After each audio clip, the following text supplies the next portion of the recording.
So, listeners, we have something coming up this week, another UFC event. Chandler versus Charles Oliveira.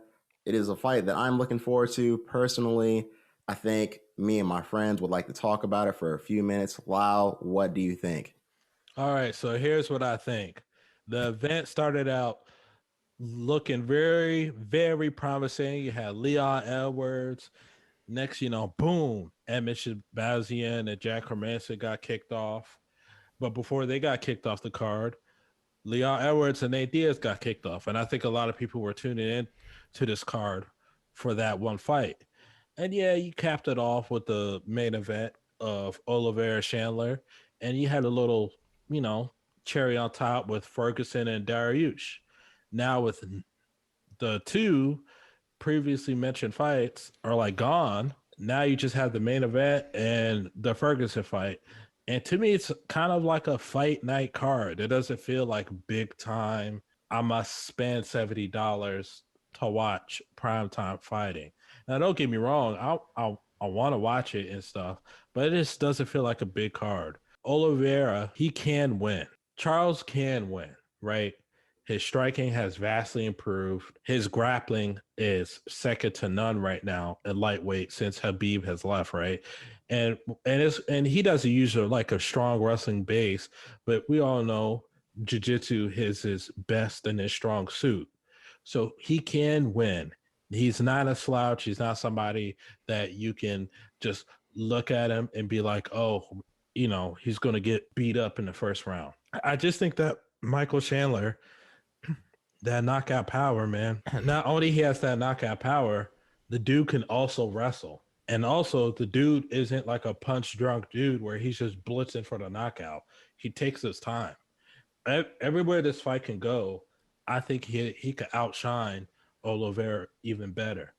I think that once he hits Oliveira a few times, he's going to get him out of there. I'm predicting a second round TKO.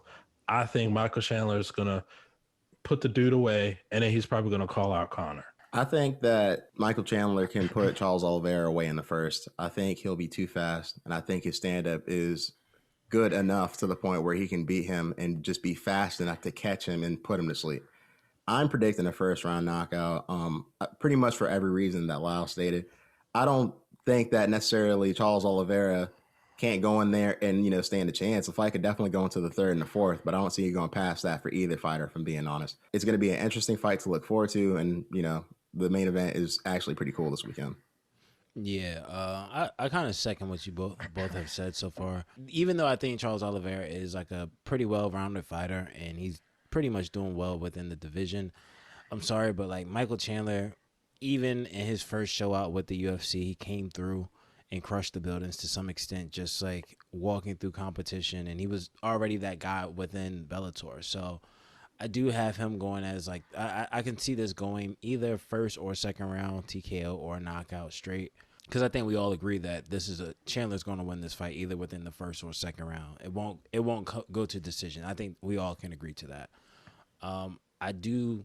I'm interested to see who he would call out. Granted, if he calls out Connor, it's just a money fight. I mean, I think with just the antics of Conor McGregor right now, I don't really think he'd be deserving of a fight with Chandler after a title win. But I don't know. It'd be interesting to see who he picks after this fight. But we still got to get through. We got 2 days until this fight actually comes about. So It's funny when you say that. I have my thoughts, but I'm like, let's just get past 262 and then see what's going on. You know what I mean?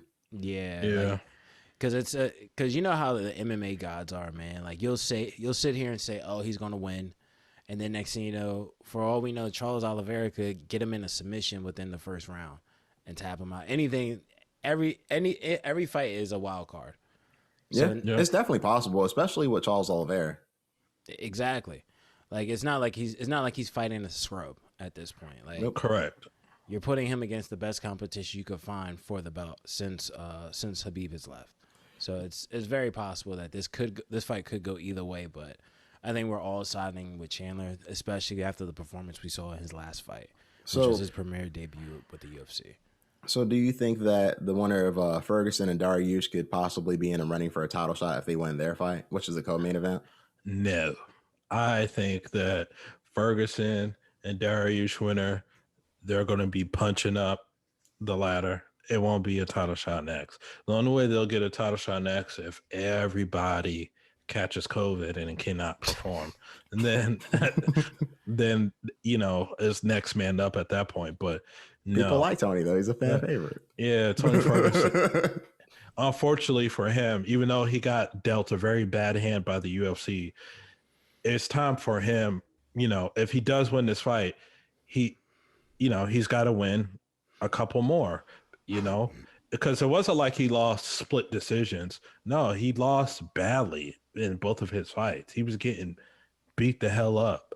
So he's got to win a couple more before he's back in that title conversation. And Dariush, who, if he wins, who I am also picking to win, people sleeping on Beneil Dariush. I'm picking him to win. That's my underdog pick. And I think if he wins, we're talking about pairing him up against, like, hey, maybe he could get the loser of Oliveira Chandler, or maybe he could get like RDA, another, tough outing, Justin Gaethje. You know what I mean? Maybe he could get the loser of Connor and Poirier, give him like a super big opportunity, which the UFC probably won't do. But I think it don't matter which man wins this fight. They're not getting a title shot next. Well, no, I was going to say, yeah, I don't think either get a title fight after this. Similar to like what I was saying, like, especially with like, I haven't kept up with Dariush as much, but I can say when it comes to like Ferguson himself, like it's not like he was on a good pace until last year when he came across Justin Gaethje, and after that it's been kind of downhill for him. So I think even in this case, it's kind of like this is more of a fight, more than likely that's more beneficial for Dariush, if anything. If he wins this fight, it opens him into the gate of more in a contention for the belt. But I just don't see Ferguson. I don't see in either one of these fighters getting the title fight next, especially if Connor versus Poirier and Connor wins that fight. We already know who's going to get the next fight after that. So yeah, I personally think that with Beneil Dariush, it's been a little interesting because he's finished a few of his last opponents and has actually been putting, some impressive finishes in a row. So I don't think he's really that far away from a title shot. Like Lau said, maybe one like more strong contender and then a title shot. But that being said, though, if Tony Ferguson were to win, I think he's put himself in a position, especially with his last two losses, that he can't just go to a title shot and he has to actually string together, like, not only would it have to be an impressive win this weekend, but maybe one or two more to possibly put him in there just because of the types of losses that he took. So me personally, I don't know. Now, one more thing that I almost forgot.